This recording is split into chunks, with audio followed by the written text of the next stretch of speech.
اعوذ باللہ من الشیطان الرجیم، بسم اللہ الرحمن الرحیم۔ السلام علیکم ناظرین، حاضر ہیں تازہ ترین ویدر اپڈیٹ کے ساتھ۔ کل مرخہ 17 اگست ملک میں تیز اور طوفانی بارشیں، اس کے علاوہ سیلاب کی صورتحال کی رپورٹ اور آئندہ ہفتے متوقع بارشوں کی پیش گوئی اور محکمہ موسمیات کی تازہ ترین رپورٹ دیکھنے کے لیے ہمارا چینل سبسکرائب اور ویڈیو کو لائک کر دیں تاکہ آنے والی ہر نئی ویدر رپورٹ آپ تک پہنچ سکے۔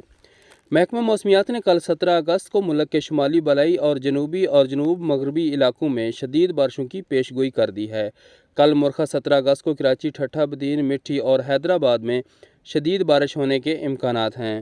کراچی، ٹھٹھہ، بدین پہلے ہی بارشوں کی زد میں ہے۔ گزشتہ بارشوں سے پاکستان کے بڑے شہر کراچی میں اربن فلڈنگ اور نکاسی کے مسائل سے دوچار ہے۔ آئندہ آنے والی بارشیں زیادہ تیز ہو سکتی ہیں، جس سے کراچی کے باسیوں کو اور مشکلات کا سامنا کرنا پڑ سکتا ہے۔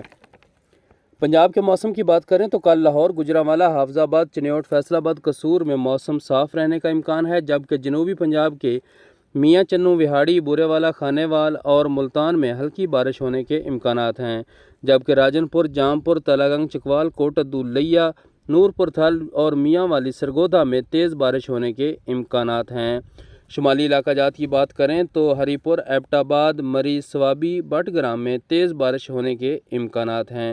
KPK میں ڈیرہ اسماعیل خان، ملا زئی، بنوں، لکی، مروت میں تیز بارش ہونے کے امکانات ہیں، جبکہ پشاور اور مردان میں موسم ابر آلود رہنے کا امکان ہے۔